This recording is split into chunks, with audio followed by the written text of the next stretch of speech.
The modern American public school system doesn't work well for educating free men and women. It does work well, however, for achieving the goal for which it was designed.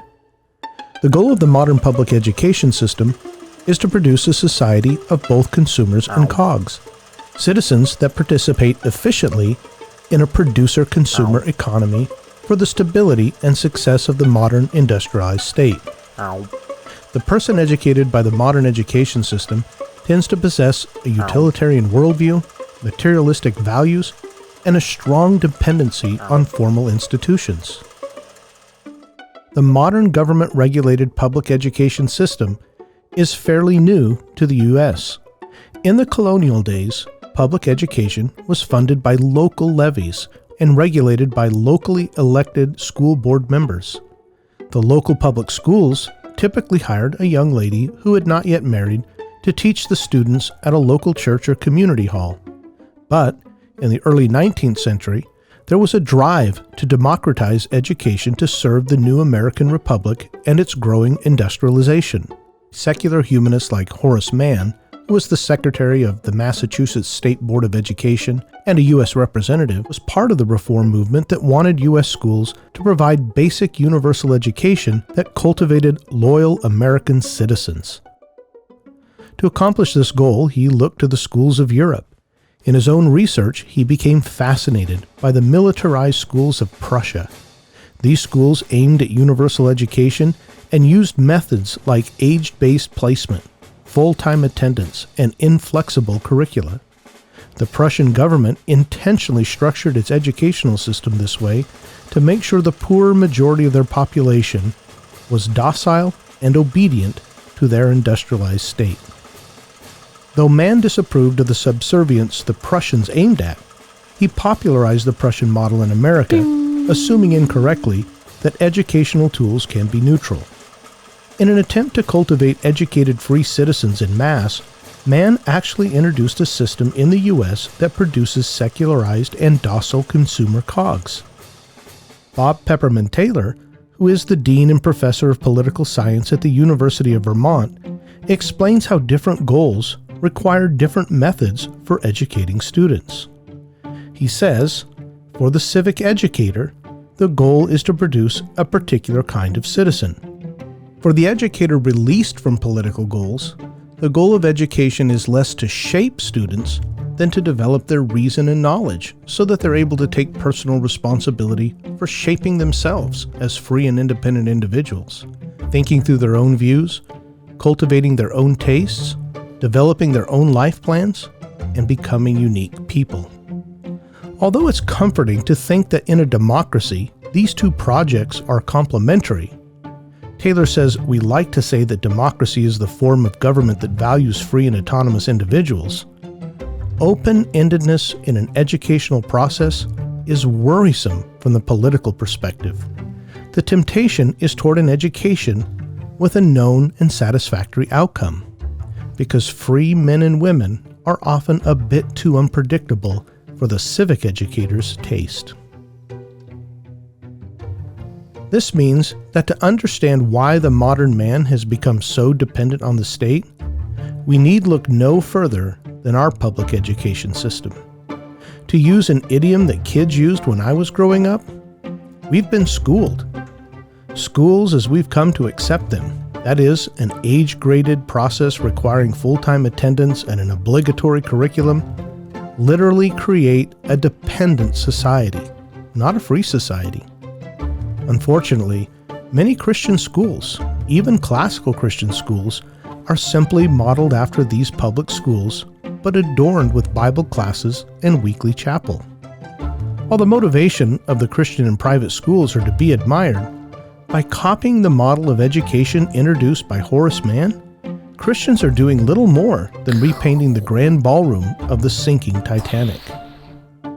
One of the ways schools achieve this is by falsely equating service and substance, or another way to say it, processes and value.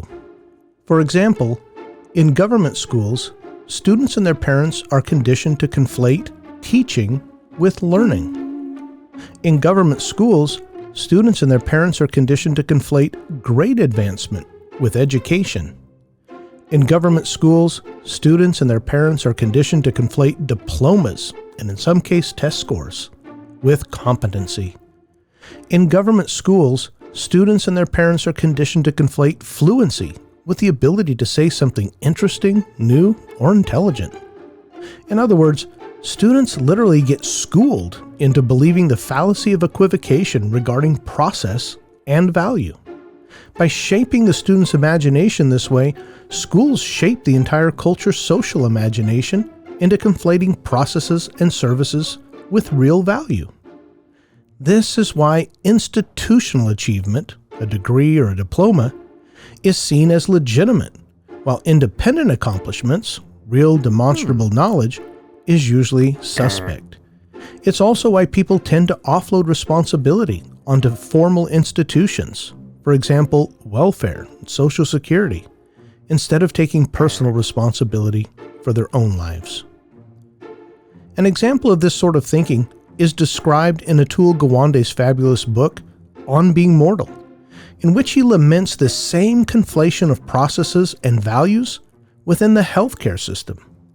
As a medical doctor, Gawande is perplexed that so many of his patients and colleagues conflate medicine and medical technology with real healthcare. He laments that death and the process of dying are literally resigned to the institutional management of doctors and morticians. In sum, schools create and legitimize student values and shape student worldviews, which essentially gives the school system a monopoly on the professional, political, and financial aspects of a society. And since schools do this by conflating processes and values, institutional achievement has become the norm. Thus, we've finally come to the place in our society where, other than the poor and the privileged, everyone now enters the world and leaves the world via an institution. Of course, institutions are not all bad, but the kind of widespread and deep dependency on institutions witnessed today should be troubling to anyone who values freedom and independence. The trouble is, we've all been schooled to give institutions, especially the state, irrational amounts of authority, often carte blanche authority, and most are not even aware that it is our educational system that is establishing societal standards for what is valuable and what is feasible. Interestingly, the political philosopher Ivan Illich argued back in the 1970s that our culture's increasing reliance on institutional care adds to our psychological impotence, leaving us less able to think or fend for ourselves. And this impotence disproportionately impacts the poor. Having written this in 1971 means today's generation has grown up in a system of institutional dependency that appears to be the norm, when the institutional nature of our society is really only about a century old. This, of course, brings to mind David Foster Wallace's fish story. In a speech titled, "This is Water," Wallace says, "There are two young fish swimming along who happen to meet an older fish. The older fish nods at them and says, 'Morning, boys, how's the water?' The two young fish swim on for a bit, and then eventually one of them looks over at the other and asks, 'What the heck is water?'"